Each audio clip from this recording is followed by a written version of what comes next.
नमस्कार मित्रों, आज मैं लेकर आई हूँ अधिक मास की कथा का 20वां अध्याय। जो भी इस कथा को पढ़ता है या सुनता है उसकी सभी मनोकामनाएं पूर्ण होकर भगवान विष्णु जी की विशेष कृपा प्राप्त होती है। तो आइए जानते हैं। श्री गणेशाय नमः। ओम नमो भगवते वासुदेवाय नमः। जय श्री कृष्णा, जय श्री हरि। हे भक्तजनों, आज हम सुनेंगे पुरुषोत्तम मास की पावन महिमा। यह वह महीना है जिसे स्वयं भगवान विष्णु ने अपना नाम प्रदान किया और कहा कि जो भी श्रद्धा से, भक्ति से और विश्वास के साथ इस मास में पूजा, जप, तप, दान और कथा श्रवण करेगा, उस पर मेरी विशेष कृपा प्राप्त होगी। बहुत समय पहले की बात है। वर्ष के सभी मास अपने अपने गुणों के कारण सम्मानित थे। चैत्र, वैशाख, श्रावण, कार्तिक सभी का विशेष महत्व था, परंतु एक अतिरिक्त मास था जिसे कोई सम्मान नहीं देता था। सभी उसे मलमास कहकर पुकारते थे और उसका उपवास करते थे। यह सुनकर वह मास अत्यंत दुखी हुआ और सोचा, मेरा जीवन व्यर्थ है, कोई मेरा आदर नहीं करता। दुखी होकर वह भगवान विष्णु की शरण में पहुंचा। उसने प्रभु से प्रार्थना की कि हे नाथ, संसार में मेरा कोई भी सम्मान नहीं करता, सब मेरा तिरस्कार करते हैं। भगवान विष्णु करुणा से भर गए। उन्होंने कहा, हे मास, अब शोक मत करो, मैं तुम्हें अपना नाम देता हूँ। आज से तुम पुरुषोत्तम मास कहलाओगे। जो भी तुम्हारे समय में भक्ति करेगा उसे विशेष पुण्य की प्राप्ति होगी। भगवान के वचन सुनकर पुरुषोत्तम मास प्रसन्न हो गए। उसी समय से इसका महत्व बढ़ गया। हे श्रोताओं, अब एक भक्त ब्राह्मण की कथा सुनिए। एक नगर में एक निर्धन ब्राह्मण रहता था। वह बहुत ही धार्मिक था, परंतु उसके पास धन नहीं था।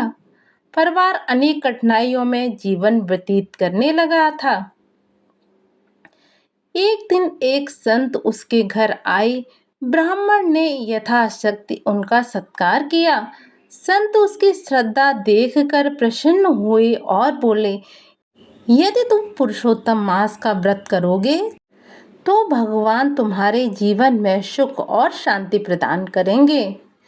ब्राह्मण ने निश्चय किया कि वह पूरे मास श्रद्धा से भगवान की भक्ति करेगा। अगले दिन से वह प्रातःकाल नदी में स्नान करने लगा। घर लौटकर भगवान विष्णु की पूजा करता, दीपक जलाता, तुलसी जी को जल देता और हरि नाम का जप करता। दिन बीतते गए। ब्राह्मण का मन भगवान की भक्ति में रमने लगा। धीरे धीरे उसके घर का वातावरण बदल गया। परिवार में शांति आने लगी। मास पूर्ण होने पर उसने श्रद्धा से दान किया और भगवान का धन्यवाद किया।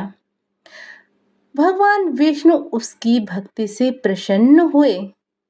कुछ समय बाद उसके जीवन की कठिनाइयां धीरे धीरे कम होने लगी। उसे सम्मान और सुख की प्राप्ति होने लगी। हे भक्तों, इस कथा से हमें शिक्षा मिलती है कि सच्ची श्रद्धा और भक्ति कभी भी व्यर्थ नहीं जाती। अब एक व्यापारी की कथा भी आप लोग सुनिए। एक नगर में एक धनी व्यापारी रहता था।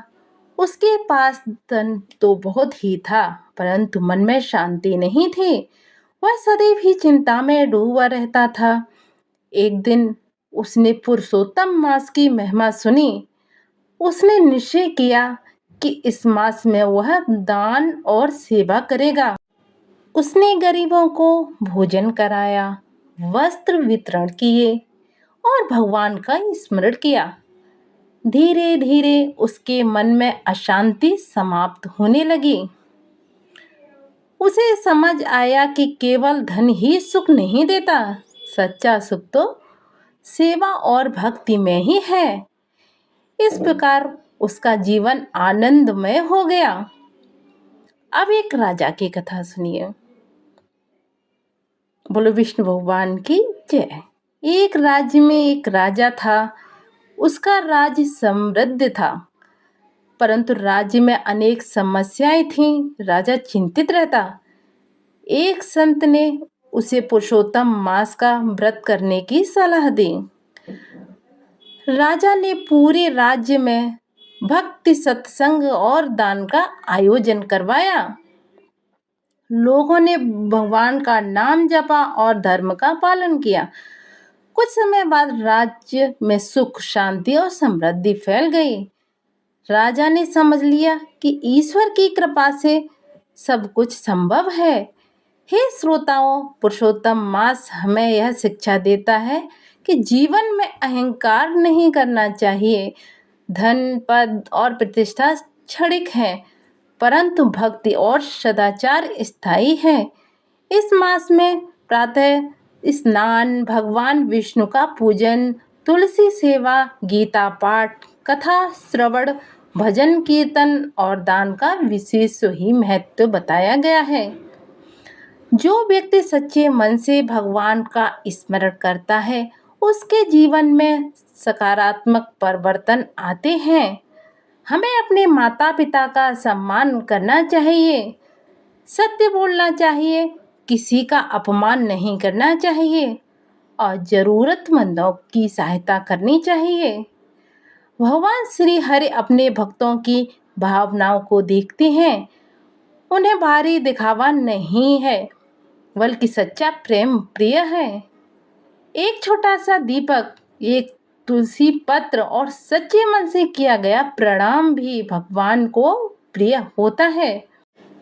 इसलिए पुरुषोत्तम मास में यथाशक्ति भक्ति करें। यदि अधिक दान न कर सके तो मधुर वाणी बोलें, किसी की सहायता करें और भगवान का नाम लें। अंत में भगवान विष्णु जी कहते हैं, जो भक्त श्रद्धा और विश्वास के साथ पुरुषोत्तम मास का पालन करेगा, मैं उसके जीवन में सुख, शांति और मंगल का मार्ग प्रशस्त करूँगा। हे भक्तों, आइए हम सभी भगवान श्री हरि से प्रार्थना करें कि हे पुरुषोत्तम प्रभु, हमारे जीवन में सबुद्धि, भक्ति और सेवा का भाव प्रदान करें। हमारे मन के दोष दूर करें और हमें धर्म के मार्ग पर चलने की शक्ति दें। बोलिए श्री पुरुषोत्तम भगवान की जय। बोलिए श्री राधा कृष्ण भगवान की जय। बोलिए श्री लक्ष्मी नारायण भगवान की जय। अगर आप लोगों को यह पुरुषोत्तम मास की कथा पसंद आई हो तो प्लीज़ वीडियो को लाइक करें, चैनल को सब्सक्राइब करें, शेयर करना ना भूलें। हर हर महादेव, हर हर महादेव, हर हर महादेव।